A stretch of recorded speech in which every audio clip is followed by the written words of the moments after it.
नमस्कार, मैं हूं सोनिया शर्मा और आप देख रहे हैं द फैक्ट इंडिया। रोज आपको फैक्ट्स दिखाती हूं और आज सुनिए, एसआई भर्ती को यथावत करने के लिए राजस्थान में जो कहें कि बाढ़ अब आ गई है भैया। कितने लोग रोज ट्विटर पर वीडियोस अपलोड कर रहे हैं, अपने वीडियोस पोस्ट कर रहे हैं। आपने देखा कैसे, और कितनी भीड़ भी उनके साथ नजर आ रही है। लोग कह रहे हैं कि एसआई भर्ती यथावत करो, बहुत गलत हुआ, ईमानदारों के साथ ऐसा नहीं होना चाहिए। और मैं तो एक आपको बात बताती हूँ, हमारी टीम बातें करती रहती है और बताती रहती है हम लोगों को, उससे रूबरू करवाती है कि क्या हम जब भी एसआई भर्ती के लिए कोई भी वीडियो डालते हैं तो भैया उसमें लाइन से सारे कमेंट्स यही आते हैं कि यथावत रखें, ईमानदारों के साथ गलत ना हो। आज हमारे साथ सत्येंद्र राव यहाँ पर आए, इनका भी कॉल हमारे पास आया। जैसे पिछली बारी मैंने आपको बताया था, इन्होंने भी कहा कि मैम हम अपनी बात रखना चाहते हैं, और आज सत्येंद्र राव अपनी बात रखने आए। कौन है बता देती हूँ। ये भैया थानेदार नहीं है, इनके जो छोटे भैया हैं वो थानेदार हैं, या फिर शायद थे, पता नहीं।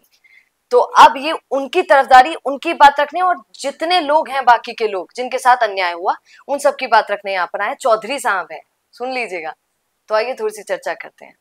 सत्येंद्र जी, पहली बात कि मीठा मीठा बात नहीं करेंगे, जो बात है वही, क्योंकि जो सच में लोग बोल रहे हैं, कह रहे हैं कि इतने पेपर है भैया, है ना। आपके भैया तो वैसे भी आप पीछे कैमरे के पीछे बता रहे थे कि इतने टैलेंटेड हैं कि इतने इतने एग्जाम्स वैसे ही फाइट कर लेते थे। तो एक बात बताइए, लोग कह रहे हैं और नेता लोग भी कह रहे हैं कहीं कि इतने पेपर और होने वाले, क्यों टेंशन ले रहे हो, इसमें नहीं होगा तो उसमें होगा, उसमें नहीं होगा तो उसमें होगा। बताइए क्या बोले। मैम, आप ठीक बात बोल रहे हैं, और बहुत सारे ये लोग बोल रहे हैं कि क्या हो गया, भर्ती रद्दी तो हुई है, वापस से एग्जाम दे दो और फिर से लग जाओ, तुम तो टैलेंटेड हो, योग्य हो, तुम्हें किस बात की टेंशन। मैं पूछना चाहता हूँ, 2018 में लास्ट एसआई भर्ती आई थी, 2018 के बाद ये वाली भर्ती आई 2021 में, 2021 के बाद में 2023 में इसको नियुक्ति मिल गई। सब लोग अपनी नौकरी करने लगे, सब लोग आश्वस्त थे कि अब तो हम थानेदार बन गए। उसके बाद आज हम 2025 में बैठे हैं, 23 महीने की इन लोगों ने नौकरी की है। 2018 से लेकर के 2025 7 साल का टाइम होता है मैम। 7 साल के अंदर इन्होंने कितनी ही भर्तियां छोड़ दी, कितनी में ये सिलेक्शन हो गए थे, उनको छोड़ दिया, सब कुछ कर दिया। आपको पता है मैडम, जो क्रिकेट के भगवान सचिन तेंदुलकर कहा जाता है, अगर वो 2 महीने प्रैक्टिस छोड़ देना और 2 महीने पहले अगर उन्होंने सेंचुरी लगाई थी, क्या आप गारंटी के साथ कह देंगे कि वो अगले मैच में सेंचुरी लगाएंगे? क्या वो जीरो पे आउट नहीं हो जाएंगे? आप ये कहोगे कि ये सचिन तेंदुलकर को क्रिकेट नहीं खेलनी आती? अरे ये तो वही बात हो गई ना, जो भगवान है उसको बोल रहे हो कि तेरे को बल्ला नहीं पकड़ना आता। ऐसे भी लोग हैं, ऐसा भी बोला गया। लेकिन वही बात है, मे भी ये लोग उस पुणे जो एग्जाम होगी उसमें सेलेक्ट हो जाएंगे, मे भी नहीं होंगे, दोनों के प्रोबेबिलिटी है, बहुत ही आसानी से बात है। लेकिन इस टाइम का क्या, इस समय का क्या, इसकी भरपाई कौन करेगा?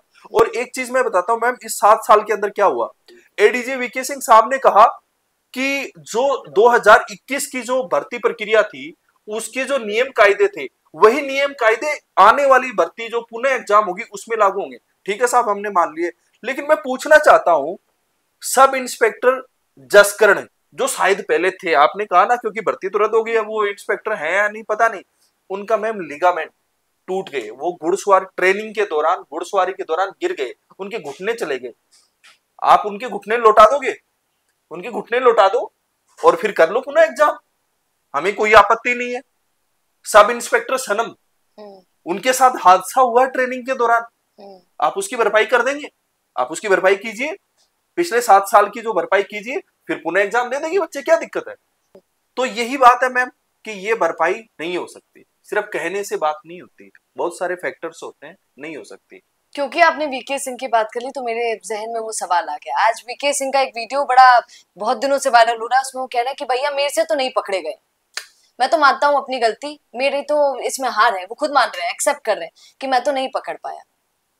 मैं वही कहना चाहता हूँ, वीके सिंह साहब ने 13 अगस्त 2024 को जब भर्ती रद्द की अनुशंसा करी थी, उसके अंदर उन्होंने एक शब्द लिखा था कि भर्ती प्रक्रिया सुचिता के आधार पर रद्द की जाती है। आपने सुचिता वाला शब्द आपने भी देखा होगा कि सुचिता इसमें रद्द।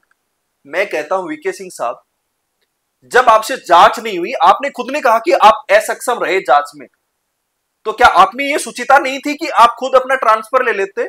आप डीजीपी साहब से जाकर के बोल देते कि साहब देखो मेरे से ये जांच नहीं हो रही, और आपने खुद ने ये भी एडमिट किया है कि इसमें कुछ ईमानदार थानेदार हैं। साहब देखो, मेरे से जांच नहीं हो रही, मे भी मेरे साथ कभी किसी का गलत हो जाए मेरे से, तो मैं इस सुचिता को कैसे सामना कर पाऊंगा। उस सुचिता का आधार बनते हुए आप अपना ट्रांसफर करा लेते, आप होमगार्ड में चले जाते, आप कहीं और चले जाते। एडीजी रैंक के इतने पद हैं आपके पास राजस्थान पुलिस में, आपने सुचिता का पालन क्यों नहीं किया? वो सुचिता तो आप पे भी लागू होती है ना। जब आपको पता चल गई थी आप असक्षम है, उसके बाद आप अपने पद पे बैठे रहे, और जब आप इतने ही असक्षम अब हो गए तो मे भी आपको तो रिटायर हो जाना चाहिए था, आपको इस्तीफा दे दो। आप ये कह रहे हो कि बच्चों को पुनः एग्जाम दे देनी चाहिए, आपने उनको टिप्स भी दिया, उनका एक बेनिफिट बताया। वीके सिंह साहब ने क्या कहा कि जो पहले जो 2021 में जो पेपर लेकर के बने थे वो टॉप रैंकर बने, नरेश खिलेरी था वो पकड़ा गया, फिर सेकंड रैंक वाला पकड़ा गया, फिर थर्ड रैंक वाला पकड़ा गया। तो बोले ये जो टॉपर्स जब एलिमिनेट हो जाएंगे तो ये जो नीचे के बच्चे हैं इन पे मुझे बहुत यकीन है कि ये वापस सेलेक्ट होकर के आ जाएंगे और ये आने के बाद में एसएचओ बनेंगे आगे चल करके। उन्होंने बोला, ये ऑन द रिकॉर्ड उनका स्टेटमेंट है, उनका स्टेटमेंट।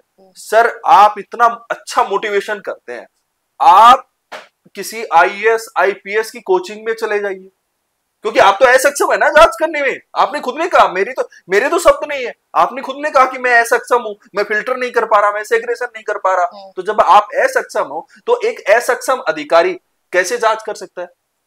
दूसरी चीज मैम, जो सुचिता की जो बात हो रही है, दूसरी बात ये है एडीजे वीके सिंह साहब इस भर्ती प्रक्रिया में भी शामिल थे। जब इंटरव्यू कॉल हुआ 3300 बच्चों का, उस इंटरव्यू कॉल में जो इंटरव्यू बोर्ड बनता है उसमें एक एक एडीजी रैंक का अफसर होता है, उसमें वीके सिंह साहब भी थे, वीके सिंह साहब ने भी इंटरव्यू लिए। तो वीके सिंह साहब कम से कम यही बता दे कि आपके इंटरव्यू बोर्ड में जो बच्चे या तो सेलेक्ट हुए हैं या सेलेक्ट नहीं हुए, जो सेलेक्ट हुए हैं उनमें से कितने दोषी हैं कितने निर्दोष हैं।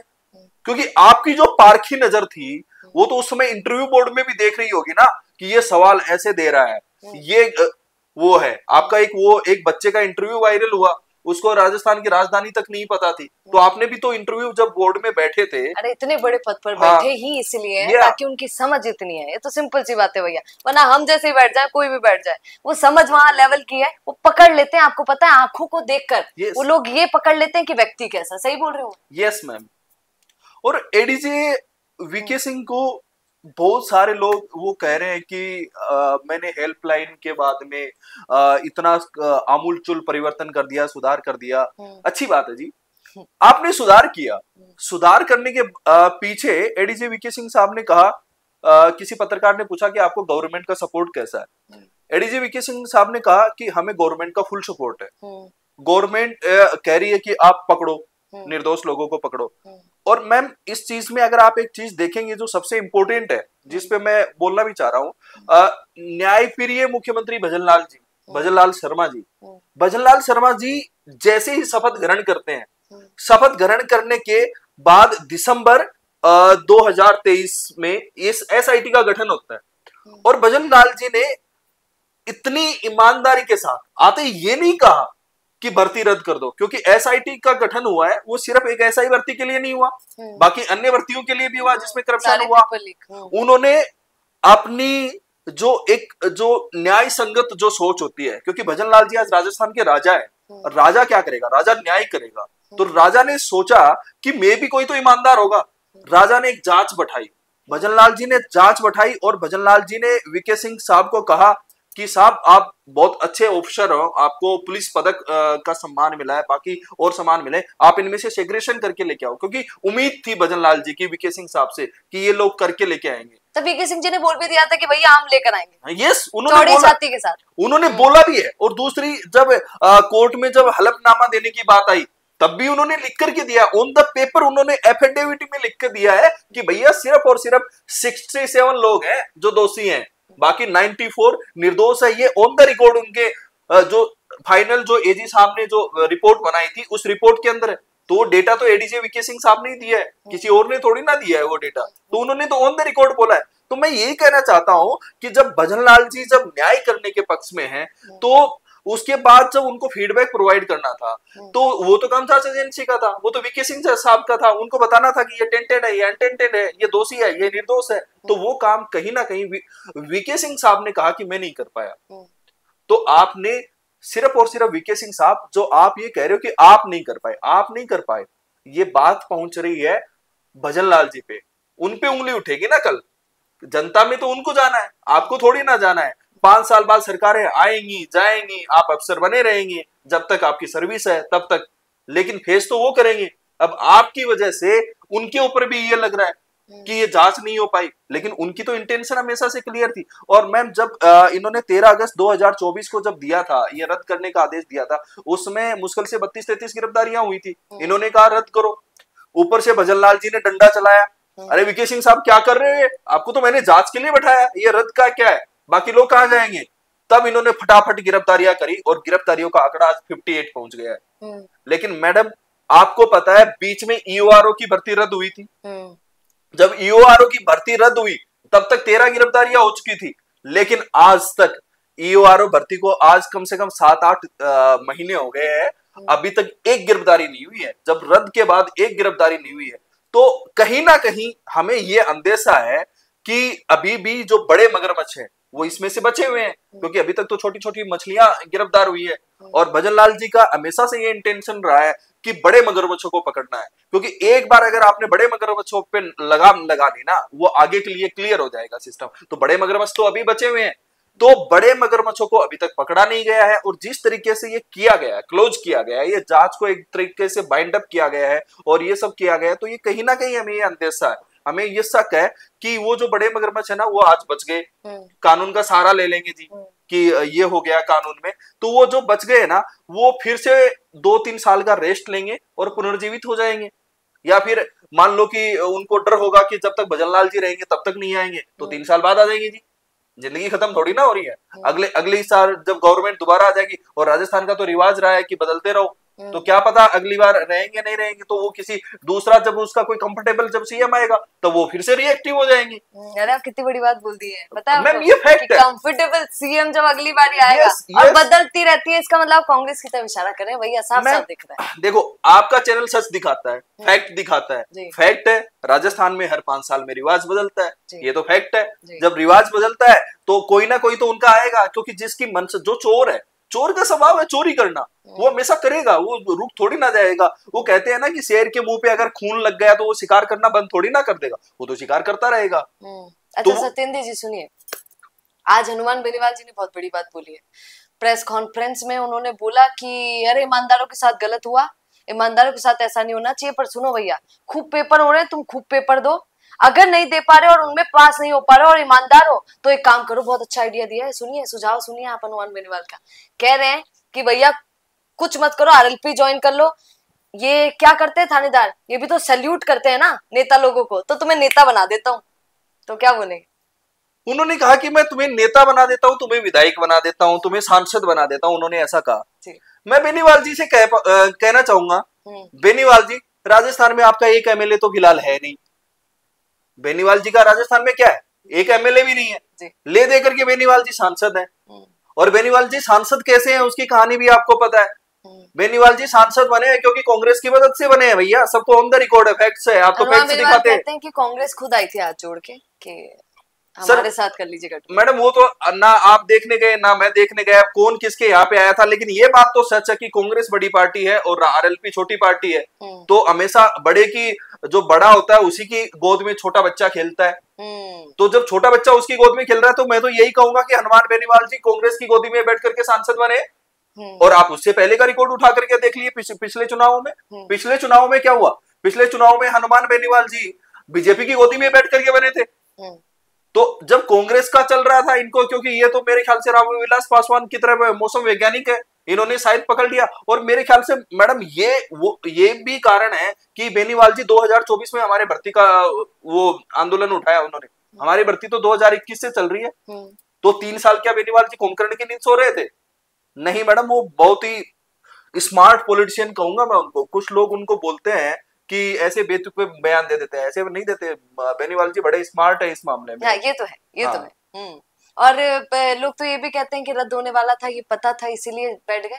एसओजी ने तो मना कर दिया है। देखिए मैं आपको बताऊं सत्येंद्र जी, उन्होंने बोल दिया है कि नहीं, हनुमान बेनीवाल उनके धरने की वजह से नहीं हुआ है भैया, ये तो एसओजी की टीम की मेहनत की वजह से हमने रद्द किया है। कोई किसी को क्रेडिट नहीं देना चाह रहा है, सब अपना क्रेडिट खुद लेना चाह रहे हैं। मैम कल हमारी प्रेस कॉन्फ्रेंस थी। उनमें भी एक पत्रकार महोदय ने ये सवाल पूछा था। पत्रकार महोदय साहब ने पूछा कि हमें कहीं से खबर मिली है कि ये भर्ती जो है ये रद्द होने ही वाली थी, या भर्ती को सरकार रद्द कराने चाहती थी, लेकिन सरकार खुद का नाम नहीं लेना चाहती थी, वो कोर्ट के माध्यम से चाहती थी। ऐसी ही कुछ खबरें, ऐसी ऐसी बातें आ रही। तो मैं मीडिया का हमेशा सम्मान करता हूँ मैम। आप लोगों के पास भी हम चल करके आए हैं क्योंकि हमें आपसे उम्मीद है, इसीलिए चल करके आए हैं। लेकिन मैम मीडिया संस्थाओं में भी कुछ गिने चुने जो पत्रकार बैठे हैं, वो अपनी ओपिनियन और ये जो व्हाट्सएप फॉरवर्डिंग पे जो चलता है ना, इसको खोजी पत्रकारिता बना करके, खोजी पत्रकारिता भाई साहब होती है, खोजी पत्रकारिता का भारत देश में सम्मान है, बहुत बड़े बड़े खोजी पत्रकार हुए। लेकिन अब उसका चलन ये हो गया कि खोजी पत्रकारिता जो व्हाट्सएप फॉरवर्डिंग है उसी को खोजी पत्रकारिता कह दिया गया, और फिर उसको सूत्रों के हवाले से जो पेश कर रहे हैं आप, उसका तो मैं क्या ही बोलूं। इसका एक छोटी सी बात मैं आपका बताता हूं मैम। एक रिक्रिएशन टेस्ट हुआ था एसआई भर्ती को लेकर के।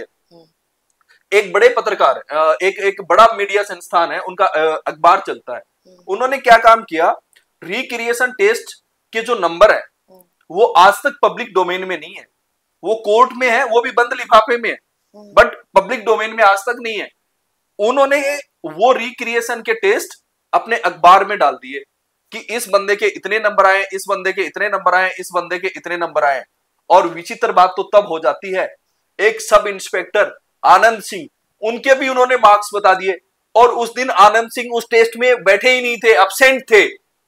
तो मैं ये कहां की, मतलब कहां से कौन सी खबर चला रहे हो, कौन सी क्या हो रहा है भाई। जो आदमी ऑन द रिकॉर्ड अब्सेंट था, अवकाश था, उसका आपने रिक्रिएशन टेस्ट करा दिया, उसके आपने नंबर दे दिए। तो ये तो मैम सच्चाइयां वैसी ही हैं। अच्छा सुनिए ना सत्येंद्र जी, ये हनुमान बेनीवाल ने जो बात बोली है वो आपको थोड़ी थोड़ी ठीक तो नहीं लगती? क्योंकि उन्होंने कहा कि अरे यार थानेदार क्या करता है, थानेदार भी नेताओं को सैल्यूट करता है। एक बार यही लालू यादव ने भी ये बात बोली थी, आपको बहुत पॉपुलर उनका डायलॉग था, अगर आपने सुना हो। उस टाइम पे उन्होंने बोला था बुला के, अरे क्या कर रहे हो तुम लोग, हमसे देखो, तुम में और मुझ में अंतर क्या है, मैं तो 80 फेल हूँ, पर तुम्हें देखो इतना पास वास करके आए, पर क्या कर रहे हो, मेरे तो आगे पीछे घूम रहे हो। तो जो लोगों की सोच ये है, जो ये कहते हैं, उनको क्या बोलना चाहेंगे? आप समझदार लग रहे हैं, बताइए एक बार। मैं ये कहना चाहूंगा, देखो, राजनीतिक सुचिता और राजनेता का काम होता है, कई बार ऐसा होता है, देखो ब्यूरोक्रेट्स हमारे यहाँ पे बहुत पढ़े लिखे हैं, पीएचडी तक कर रखी है, डॉक्टर बने हुए हैं, लेकिन कई बार ब्यूरोक्रेट्स जनता की उस नब्ज को नहीं पकड़ पाते जिस नब्ज को कई बार राजनेता पकड़ लेता है। तो यही कारण था जब हमारे संविधान में शैक्षणिक योग्यता की बात आई, तो जब हमारे संविधान में ये कहा गया कि देखो भैया, ये हमने एक व्यवस्था बनाई है, बाबा साहेब भीमराव अंबेडकर की व्यवस्था है, इसमें हम राजनेताओं पे कोई शैक्षणिक योग्यता लागू नहीं करते। राजनेताओं में एक ये समझ पैदा करने की उनमें दिखाई गई कि वो जनता के दुख दर्द को समझे, और जनता की जो तकलीफ है और सिस्टम में जो लूप होल है उसके बीच का जो गैप है वो पूरा ये राजनेता करेंगे। तो ये एक राजनीतिक सुचिता की परिभाषा थोड़ी सी घड़ी गई थी उसमें, लोकतंत्र में। हालांकि बिल्कुल कोई तथ्यात्मक तो नहीं है ऐसा है, लेकिन ऐसा ही है लबोलुआ पे। तो मैं हनुमान बेनीवाल जी के इस बयान पे ये कहना चाहूंगा, बेनीवाल जी आप तो ये कहते हो कि दिन भर मैं जनता के बीच में रहता हूं, तो बेनीवाल जी ये क्या कर दिया आपने? ये तो सरासर अन्याय किया है ना आपने ईमानदार थानेदारों के बीच में, और ऊपर से आपका इस तरीके का बयान देना। और मैडम बयान तो छोड़ो, बयान तो बहुत छोटी चीज है, जिस दिन जजमेंट आया उस दिन हनुमान बेनीवाल साहब ने क्या किया, पटाखे फोड़े हैं सड़क पे आप, और पटाखे फोड़ते हुए ये कहा कि आज हमारे घर में रोशनी है, आज हमारा घर जगमगाट रहा है, देखो कैसे पटाखे फूट रहे हैं। सर आपका घर तो जगमगा रहा है, लेकिन आपने 800 घरों में जो अंधेरा कर दिया, उस जो रोशनी आपने खत्म कर दी ना, उसी रोशनी से तो तुम्हारा घर जगमगा रहा है। क्यों आपने अंधेरा किया और आपकी रोशनी कैसे आई आपके घरों में? क्योंकि आपने जब इस आंदोलन में आए तब आपकी राजनीतिक जमीन खिसक चुकी थी, आपका जो गढ़ था खींवसर, आप उससे उपचुनाव हार चुके थे। और जब कोई राजनेता अपने गढ़ से हार जाता है ना, उसके बाद वो बौखला जाता है, उसको समझ में नहीं आता कि अब क्या करना है। और यही कारण था, आनन फानन में उनको जो मुद्दा दिखा वो बैठ गए, बिना ये सोचे कि इस मुद्दे में एक्चुअल में है क्या। हमारे परिजन गए थे, उन्होंने समझाया भी था, उन्होंने कहा देखो जी अब तो मैं कॉल ले चुका, तो बोला कि अब तो मैं पीछे नहीं हट सकता। वो सलमान खान वाला डायरेक्टर ना, कि एक बार मैं कमिटमेंट कर चुका तो अब मैं पीछे नहीं आऊंगा। तो ठीक है, आपने कमिटमेंट कर लिया, आप पीछे नहीं आओगे, लेकिन आप बात तो तर्क संगत करें। आप बात तर्कसंगत नहीं कर रहे और आप अपनी राजनीतिक जमीन को वापस चमकाने के लिए आपने आज 800 घरों में मैम आपने मातम का माहौल बना दिया। 800 वो घर हैं, इसमें आप प्रोफाइल उठा करके देखेंगे ना एक एक सब इंस्पेक्टर की, जिनके घरों पे पक्की छत तक नहीं है, छप्पर में रह रहे हैं वो घरों के बेटे बेटियां पढ़ लिख करके इस सब इंस्पेक्टर पे बने थे। एक सब इंस्पेक्टर तो मैम ऐसे हैं, जब हमारे देश में सबसे बड़ी विपदा आई थी 26/11 पे ताज हमला हो गया था, उसमें वो कमांडो थे, एक्स सर्विसमैन, उन्होंने अपनी जान की बाजी लगा दी थी और अपनी जान की बाजी लगाते हुए पूरे वैश्विक समुदाय में उनको पकड़ करके लेकर के आए उन आतंकवादियों को, और उसमें से एक जिंदा कसाब को भी लेकर के आए। आज उन आर्मी के लोगों को, कमांडो के लोगों को हम क्या सम्मान दे रहे हैं? आज हमने उनको कहा कि तुम चोर हो, तुम फर्जी हो, तुम तस्कर हो, ना जाने किस किन किन नाम से हमने नवाजा उनको। ये हमारा समाज है, ये हमारे समाज की सुचिता है। तो इस तरीके से मैडम ऐसे राजनेता नहीं होते हैं, ऐसे राजनेता नहीं होते हैं। राजनीति की ये परिभाषा कभी नहीं थी और ये ऐसे राजनेता होने भी नहीं चाहिए। भले ही आप ना अनपढ़ हो, हमें कोई आपत्ति नहीं है। भारत देश की जनता ने अनपढ़ लोगों को बहुत ऊंचे ऊंचे पदों पे बैठाया है, मुख्यमंत्री तक बैठाया है। बिहार में आपने देखा राबड़ी देवी जी मुख्यमंत्री रही है। आप भले ही अनपढ़, लेकिन जी अगर आप जनता पे अत्याचार करोगे तो आपको जनता माफ नहीं करेगी। आप देखिए आज सड़कों पे है जनता, चाहे वो जोधपुर हो, चाहे वो दौसा हो, चाहे वो झुंझुनू हो, चाहे वो बीकानेर हो, चाहे वो उदयपुर हो। आज ईमानदार थानेदारों के लिए जनता सड़कों पे है और जनता के जो बहुत मेहनती लोग हैं वो अभी वॉच कर रहे हैं कि आज माननीय हाईकोर्ट में मामला है, कि उनको उम्मीद है, क्योंकि हमारे संविधान में एक स्ट्रक्चर बना हुआ है, सबसे पहले सिंगल बेंच है, उसके बाद डबल बेंच है, उसके बाद सुप्रीम कोर्ट है, तो हम लोग उसकी पालना कर रहे हैं। आज हमारे पास विभिन्न समाजों से लगातार फोन मैसेज आ रहे हैं कि बेटा आप लोगों के साथ अन्याय हुआ है, पीछे मत हटना। क्योंकि अगर आज ये थानेदार पीछे हट गए ना, आज अगर इन थानेदारों का अगर हौसला ये प्रस्त हो गया, तो मैडम कल जो शिक्षक है उनके ऊपर ये आपत्ति आएगी, क्योंकि ये तो शॉर्टकट बन गया है ना राजनीति का। अगर आपको अपनी राजनीति चमकानी है तो आप किसी की नौकरी खा जाओ, आप अपनी किसी की नौकरी खा जाओ तो आपकी राजनीति चमक जाएगी। और इसी वजह से हनुमान बेनीवाल और किरोड़ी लाल मीणा को नया नाम भी मिल गया है, नौकरी चोर कह रहे हैं उनको, नौकरी चोर नेता बताने लग गए। आज अगर आप सोशल मीडिया पे कहीं पे भी अगर आप ये लिखोगे ना, हु इज द नौकरी चोर नेता, आपको नीचे नाम आ जाएगा हनुमान बेनीवाल और किरोड़ी लाल मीणा। तो उनको तो एक नया नाम मिल गया, नौकरी चोर नेता। अगर कोई नाम नहीं लिख रहा है, सिर्फ नौकरी चोर नेता कह रहा है, तो लोग कह रहे हैं कि आप समझ जाइएगा कि वो कौन है। नौकरी चोर नेता दो ही है पूरे हिंदुस्तान में, एक हनुमान बेनीवाल, दूसरे किरोड़ी लाल मीणा। बहुत बड़ी बात बोली। अब सुनिए, एक बात बताइए, आप पीछे नहीं हटेंगे, लड़ेंगे ऐसा? यस मैम, लड़ेंगे, बिल्कुल लड़ेंगे। तो एक बात बताइए, ये जो टाइम पीरियड भी है, मान लीजिए बोलना नहीं चाहिए पर मान लीजिए, क्योंकि दोनों हम सोच कर चलेंगे ना। आप सोचो उसके बाद भी कोई आपकी बात नहीं मानता है, डबल बेंच में जाने के बाद भी क्या कहा जा रहा है कि शायद 10 सितंबर तक ऐसा कुछ होगा, डबल बेंच तक ये मुद्दा पहुंच गया और बोला जा रहा है, मैं आपको बोलने वाली थी कि 10 सितंबर तक लगभग बोला जा रहा है कि 10 सितंबर तक वहां पर भी सुनवाई होगी, तो वहां पर भी सुनने को मिलेगा कि आगे क्या होने वाला है। पर आप मेरी बात सुनिए, सोच लीजिए, क्योंकि दोनों पहलू सोचने चाहिए एक व्यक्ति को जब वो आगे बढ़ रहा होता है ना, तो सोच लीजिए वहां से भी मनाही हो जाए, सब जगह से मनाही हो गई, क्या मिला? पूछ रही हूँ आपसे। जो थोड़ा टाइम पीरियड भी था वो भी चला गया, फिर क्या? तो लोग कह रहे हैं, ये लोग ये भी कमेंट कर रहे हैं, आपके फेवर वाले भी और आपके अगेंस्ट वाले भी हैं, वो कह रहे हैं अरे बेटा काय को ना, घर जाओ और पढ़ लो। हमारे मारवाड़ी में यही बोलते हैं। तो कह रहे कुछ धरा वरा नहीं है ये सब करने वरने में, जाओ और थोड़ा पढ़ लो, भागो नहीं पढ़ाई से। मैम आपकी बात बिल्कुल ठीक है, लोग कह रहे हैं कि भाई साहब पढ़ लो, पढ़ लिख करके दोबारा लग जाओ, टैलेंटेड हो, आ जाओगे। कोई दिक्कत नहीं है मैम, ये 800 बच्चे तो पढ़ लेंगे। लेकिन आज सरकारी सेवा में जो आदमी 15 साल से ड्यूटी कर रहा है, उनका भी हमारे पास फोन आ रहा है। कल मेरे पास एक अकाउंटेंट थे, वो उनका आ रहा था कि सतेंद्र ऐसा किसी से ये सूचना मिली है कि हेल्पलाइन पे हमारी भर्ती की भी इंफॉर्मेशन गई है एडीजे वीके सिंह साहब के पास में, कि हमारे में भी फर्जी थे, हम 15 साल से नौकरी कर रहे हैं, तो हमारे वाली भी चली जाएगी क्या? अरे मैंने कहा जब 22 महीने का चला गया तो 15 साल वाला भी जाएगा भाई। जब उसके बाद तो रेफरेंस आएगा ना कि आपका 22 साल गया, तो मायने तो रखता ही नहीं कि क्या 22 महीने क्या 15 साल, तो उन लोगों को भी आशंकित है। मैडम आज सिर्फ और सिर्फ 800 ईमानदार थानेदारों की बात नहीं है, आज करोड़ों कर्मचारियों की बात है, चाहे वो राजस्थान सरकार के हो, चाहे भारत सरकार के हो, या किसी भी राज्य के कर्मचारी हो। आज सब लोग इस भय में जी रहे हैं कि कल को कोई नेता सस्ती लोकप्रियता के चक्कर में और कोई भी 2 4 5 कागज उठा लाएगा और बोलेगा कि उस भर्ती में भी घोटाला हुआ था, क्योंकि भ्रष्टाचार तो बड़ी लंबी चौड़ी कहानी है भ्रष्टाचार की, तो कोई ना कुछ उठा लाएगा और हमें भी उसमें रद्द कर दिया जाएगा। तो इस तरीके से तो ये एक बहुत बड़ा क्राइसिस आ जाएगा पूरे देश के अंदर। तो ये उस क्राइसिस के अगेंस्ट हम लोगों की लड़ाई है। ठीक है, ये लोग लड़ लेंगे, ये लोग पढ़ लेंगे, ये एक बहुत छोटी बात है, लेकिन आप उसका बड़ा वर्जन देखिए ना। और जो आगे आने वाले जो एस्पिरेंट है, जो कल को हमारे बच्चे तैयारी करेंगे, क्या मैम आप मुझे एक बात बताइए, बिलीव ही खत्म हो गया होगा ना आपका? बिल्कुल बिलीव ही बेटा खत्म हो कुछ गया। करना जीवन में, सरकारी नौकरी मत कर। Yes yes ma'am. तो ऐसे में हमारे सिस्टम में टैलेंटेड लोग कैसे आएंगे? आप देख लीजिए, पिछले 2 3 साल का रेशियो उठा करके देख लीजिए किस तरीके से हमारे बच्चे विदेश में जा रहे हैं, जो पलायन हो रहा है उनका नंबर ऑफ द प्रतिशत बढ़ रहा है। तो आने वाले में टैलेंटेड क्यों आएगा? कोई टैलेंट कभी भी सरकारी नौकरियों में नहीं आएगा अगर इस तरीके की चीजें होंगी। तो हमें भारत देश के भविष्य को बचाना है। तो ये बहुत छोटी बात है कि ये लोग पढ़ करके वापस आ जाएंगे। अरे देश का भविष्य खतरे में है, तो कैसे हम मान ले, कैसे हार मान ले?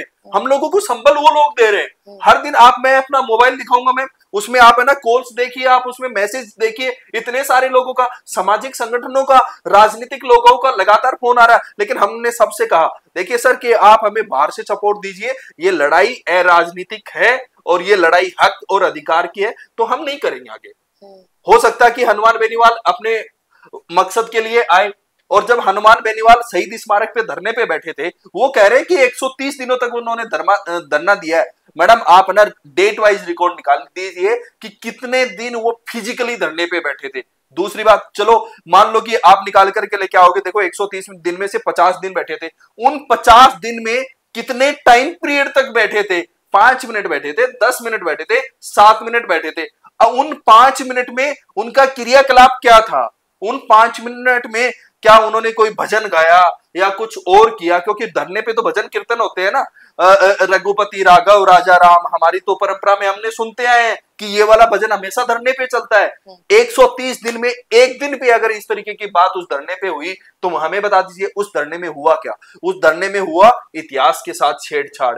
हनुमान बेनीवाल जी ने इतिहास के निर्माता के तौर पे एक नया इतिहास राजस्थान का गढ़ने की कोशिश करी गई, फर्जी बातें, फालतू की बातें बकवास कर करके।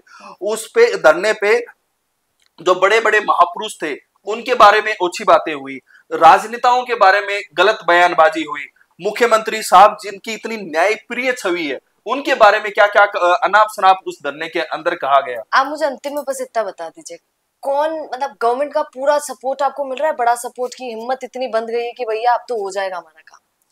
मैम जब सिंगल बैच में ये मामला चला और गवर्नमेंट और जो उनके महाधिवक्ता साहब थे, जिस तरीके से उन्होंने अपना एफिडेविट हलफनामा पेश किया और हलफनामा पूरा डिटेल के साथ किया, उसके बाद माननीय जज साहब ने उस एफिडेविट पे आर्ग्यूमेंट किए।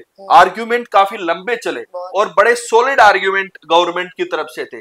तो जिस तरीके से गवर्नमेंट ने फाइट किया और आज सुबह ही जवाहर सिंह बेडम साहब का बयान आता है कि ईमानदार थानेदारों के साथ में जो हम लोग उनको न्याय दिलाएंगे, तो हमें गवर्नमेंट से पूरा भरोसा है।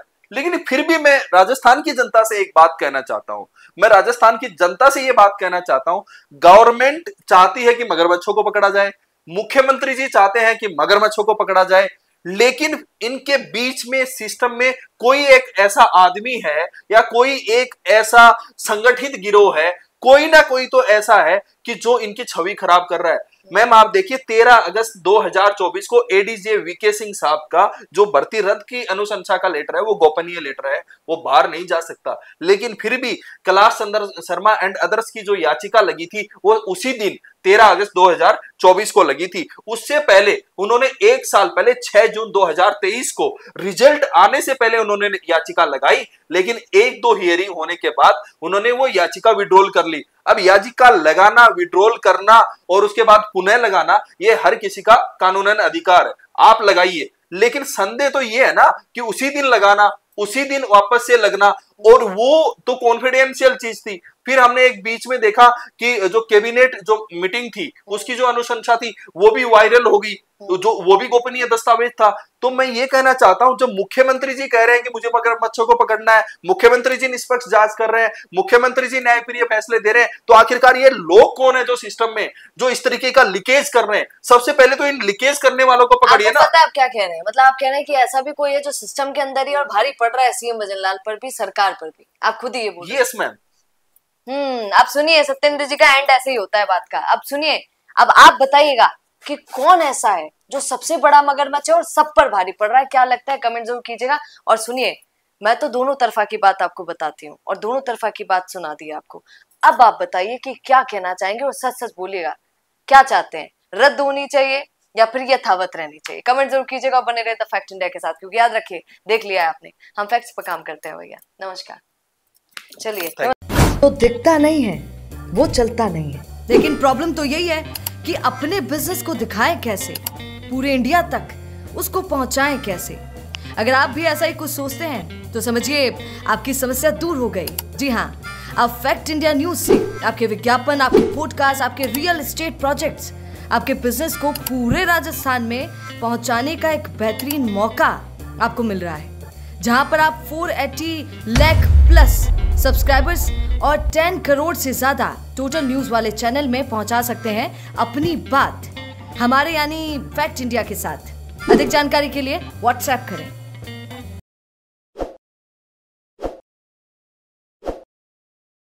ताज़ा खबरों के लिए विजिट करें द फैक्ट इंडिया की वेबसाइट और डाउनलोड करें द फैक्ट इंडिया ऐप।